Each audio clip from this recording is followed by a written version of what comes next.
Joseph Ford Newton was an American Baptist and a brother Mason born in Texas in 1880 and died in 1950. His first book was The Builders, published in 1914. He wrote this interesting statement in the introduction of his book. Even in the remote recesses of the Andes, amidst the riot of nature, and where man is now a mere savage, we come upon the remains of vast, vanished civilizations, where art and science and religion reach unknown heights. I borrowed this book from Livingston Library, and I was shocked after reading this statement. But I didn't realize that Brother Newton was right. Why? Because he knew the civilization cycle. All civilizations go through this process. They start in darkness, go to the stone period, and then to iron, and then bronze, and then silver, and then gold, and then go back to darkness again. It's part of a process that there is a reason for that. But let me show you some pictures because, you know, a picture says 4,000 words. This is Egypt, now and then. A big civilization in the past. This is the Incas, a shanty town near Sacsayhuaman, and the picture on the right belongs to Sacsayhuaman, which was believed to be a fortress, but indeed was a temple. And these are the Mayas in the Yucatan Peninsula.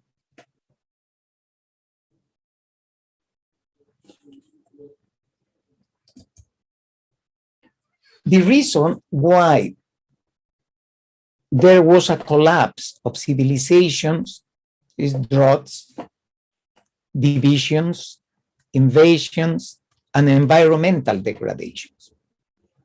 These first two things, droughts and environmental degradations, were the reason why the disappearance of the Mayas culture. You know, the Yucatan Peninsula emerged from the ocean 65 million years ago. So they have no rivers in the peninsula. They depend on the underground water. So perhaps by the 800s, there was a scarcity of water, simply disappeared, and that brought some environmental degradation that the Maya's culture simply disappeared. In case of the Incas, I'm talking about these big civilizations because there were another small, medium, and small ones. But in the case of the Incas, there was a division first between two Incas, and then the invasion of the Spaniards. In the case of the Aztecas, it was the invasion of the Spaniards when they arrived to their land. Something very interesting about the book, The Builders, of our brother Newton, is this about the foundations. He says the arts are shown in agriculture and architecture. Because if you see, as when we travel all the remains of ancient civilizations, we can see the development of those civilizations through the agriculture and architecture.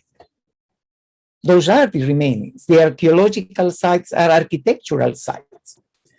Why they decided to do this? Because from the beginning, the human being, it was not only a planter, it was also a builder. He also was a mystic being and also a thinker. So that's why he developed shelter as a physical necessity and home for the souls, temples, as a spiritual aspiration. There are some laws of architecture called moral laws: sacrifice, truth, power, beauty, life, memory, and obedience. Those are the chapter of the foundations according to Brother Newton. You see here Caral, which is a civilization near Lima in Peru, which is as ancient as Egypt, started in 3000 BC. And they have such knowledge, and you can see on the picture on the right, that perfect circle. They knew the concept of pi, the mathematical constant which defines the ratio of the circumference of any circle to the diameter of that circle. In other words, they knew geometry. Another important culture also in Peru, in the Andes, in the mountains of Peru, is Chavín de Huanta. This was a very mystic pre-Incas culture. They were astronomers with high knowledge of the constellations, especially Orion and its stars, 7 stars. All their constructions were built based on the number 7. 7 big stones to the right, 7 big stones to the left, and the door in the middle. Their squares were 7 meters by 7 meters. And everything was based on 7 because of the astronomical knowledge of the constellation and its stars. Another enigmatic culture is Paracas, in the south of Lima and near the Pacific Ocean. Paracas is another enigmatic culture where normally scientists associate this culture with UFOs, because many, even scientists, can believe that trident it's some sort of sign for this unidentified flying objects. Indeed, according to some traditions, they say that this trident represents the lightning rod of god Huirahocha, which was the main god for the Incas. So even before the existence of the Incas empire, this culture knew about the presence of one supreme being. Another characteristic of this culture, they were famous brain surgeons. You see how they extract tumors, make a perfect square, and then they cover that with metal, normally gold and silver. Another very interesting and enigmatic culture is Nazca. All these figures are only visible from the air, therefore also associated with UFOs.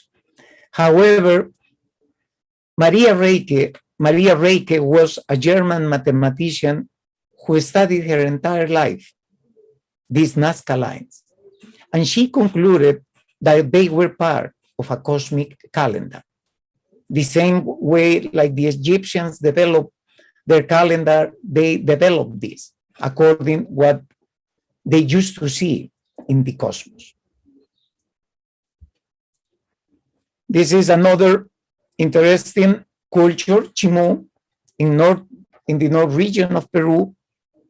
Its capital was Chanchan, and this figure represents El Niño. What's El Niño? Is a climate cycle in the Pacific Ocean, which bring warm water to the coast of South America and a lot of rain. Normally, Peru, Ecuador, and part of Chile has a lot of problems due to this El Niño. But in other way, also help for the development of crops and also fishing. But in modern times, a German scientist came, a geographer, Alexander von Humboldt, who rediscovered this climate cycle. All these are cultures before the Incas. You see, these are the Incas. The picture on the left is Machu Picchu, one of the new wonder of the world. Amazing. We still don't understand why the Incas developed all these magnificent constructions on top of the hills. Perhaps there are few flat lands in the Andes that they, or maybe they will challenge themselves to do this on top of the hills and to carry all those big stones. The picture on the right, you see that's called Intipunku. In our language means the gate of the sun. But you see the big step is as tall as my wife, because that entrance was only reserved for the Inca.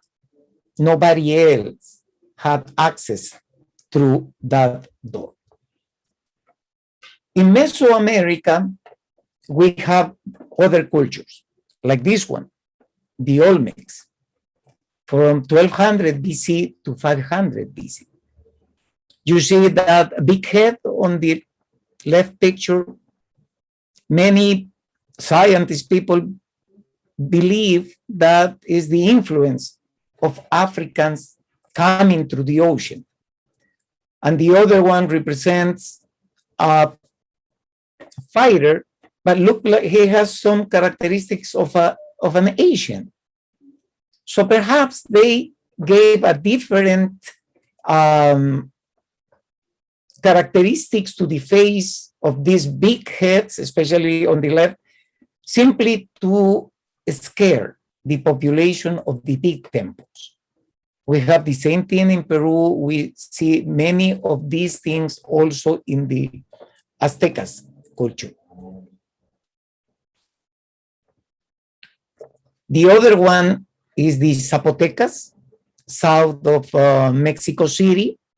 They were pyramid builders. And also, these pictures belong to Monte Alban, which is in the Oaxaca province. And Brother Benito Juarez was born precisely in Oaxaca and is originally from this culture. If you can see the knowledge of geometry they manage, it's very interesting. And the symmetry and all that science to develop architecture, architectural buildings. Another one is the Mayas. You can see all the geometrical shapes. The symmetry is amazing. This belongs to Uxmal, because I'm reserving Chichen Itza for the end of the presentation. The Mayas used to live in the Yucatan Peninsula and part of Guatemala, where still there are many interesting archaeological sites in Tikal, in Chichen Itza, Coba, Uxmal, etc. And finally, the Aztecs. Los Aztecas, a very famous, when the conqueror, the Spaniard conqueror arrived here, he saw a city bigger than Seville because he didn't expect to see Hernán Cortés to see such a big and great civilization. This is part of the famous Tenochtitlan, a city which was built on top of a Texcoco lake. And they dedicated their big pyramids to the sun and to the moon. Another interesting chapter in the book of Brother Newton, The Builders, is the working tools. He says that Socrates made the discovery, perhaps the greatest ever made, that human nature is universal. Signs, symbols, and emblems were used by all peoples to express their earliest aspirations and thoughts. The idea of Trinity and its emblem, the triangle. So this triangle, or the idea of Trinity, is seen in all the ancient cultures.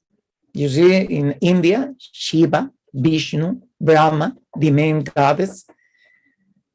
In Egypt, Osiris, Isis, and Horus. Even in Masonry, we use the same concept as wisdom, strength, and beauty. In the Incas culture, we have Huiracocha, which was the main god, followed by Inti, the sun, and Quilla. Those are words in Quechua, which was the moon.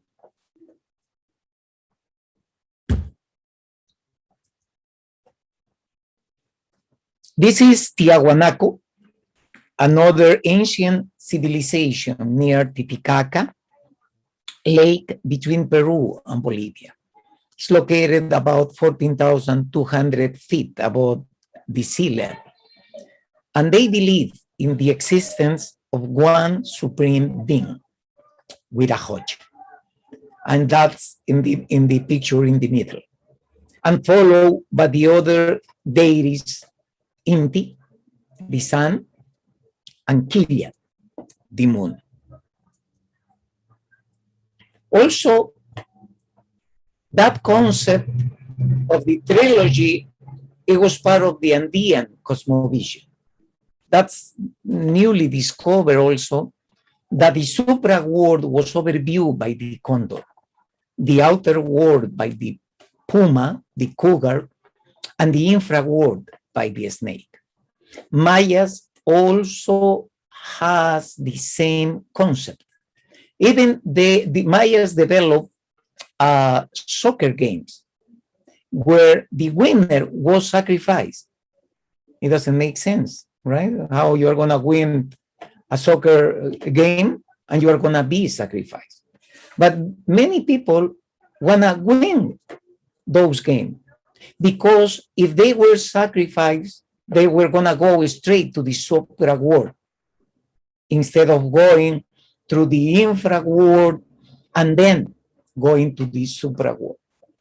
Something like that Dante Alighieri wrote in Inferno. So all these concepts didn't come from Europe. They existed already here in America before the arrival of the Europeans. Something very important in the book, The Builders, is a chapter about the secret doctrine. In all times, the truths of science and philosophy needed the protection of obscurity. Few human beings were fitted to receive knowledge. No man knows the secret doctrine until it has become the secret of his soul, the reigning reality of his thoughts, the inspiration of his acts, the form and color and glory of his life.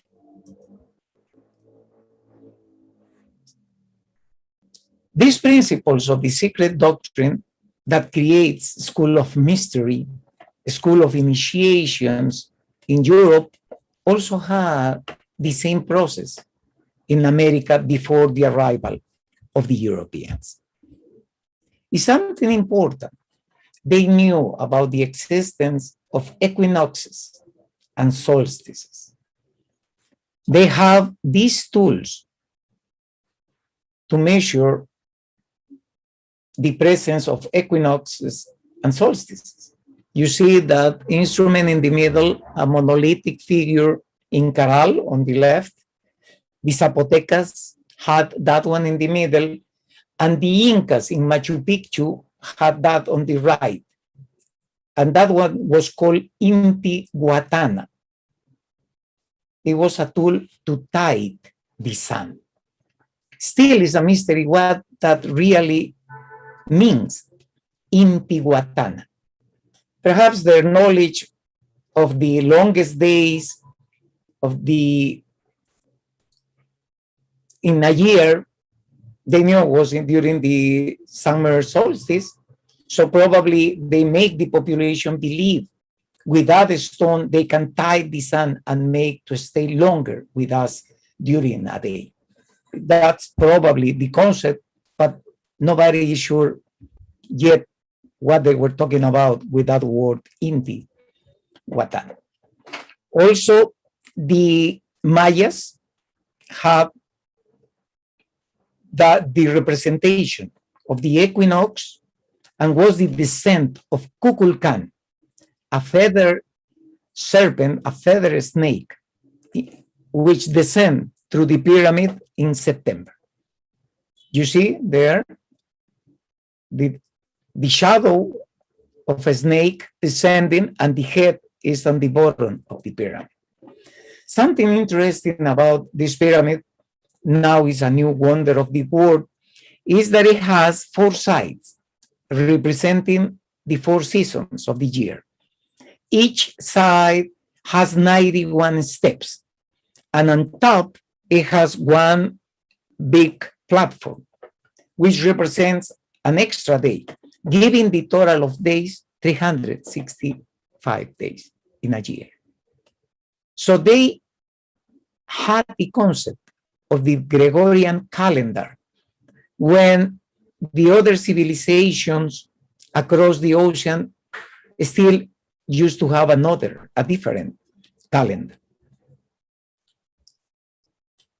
This is still a tradition in Peru, is the festivity of the Inti Raymi, the festival of the sun. Of course, here, June 24 is very traditional also, especially for Masons. We celebrate the summer solstice, the longest day of the year. In the southern hemisphere, they celebrate the winter solstice, when, by the way, is the day when the sun is farthest from the earth. But it's interesting, this celebration still in Peru. Something very interesting about these cultures and related to the secret doctrine is the solar cycle. I've been amazed for these things they made through in their construction. You are going to see it's as follows. You see the sun, you see some dark spots and some explosions. That's studied by NASA, and they study the sunspots. It takes place every 11 years. And the sunspot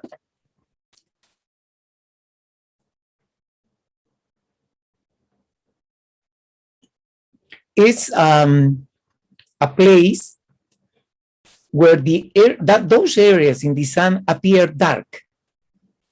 They appear dark because they are cooler than other parts of the sun's surface. Solar flares are a sudden explosion of energy caused by tangling, crossing, or reorganizing magnetic fields near the sunspots. So when it's a sunspot near, it's going to be an explosion, a solar explosion. And that radiation comes to Earth. And even if you see the graphics, that oscillation with the other big oscillations, it looked like a feather snake. Maybe that's the reason why Quetzalcoatl, the feather snake, was one of the gods of the Aztecas. And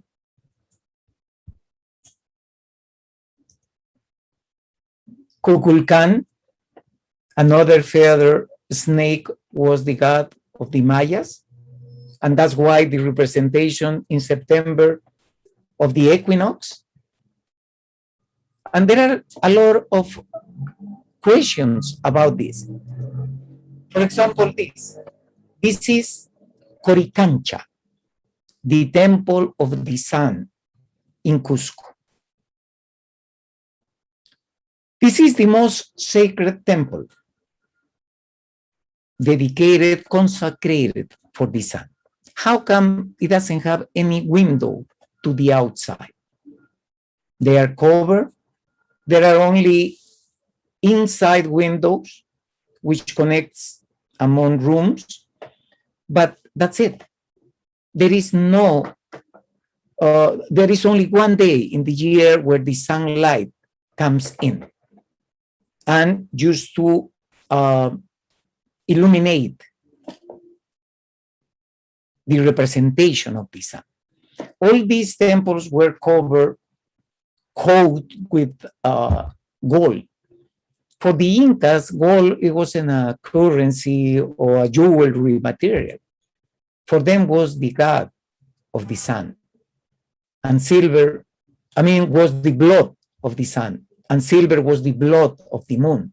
That's what they used to coat all these walls with that material. These are one-story houses. They really need those big pillars for a straw roofs, or those ledges on the wall on the right picture to tie again a light roof made of straw. I believe these structures have to hold the weight of big metal plates to protect them against the solar radiation. Their knowledge of solar spots and solar radiation was too big, was big indeed. The same thing in Mitla, the Zapotecas culture, they have this temple with 7 pillars in one-story floor construction. It was dedicated to a god? Maybe. But looked like all these pillars were to support a big, heavy structure on top as a roof. Also,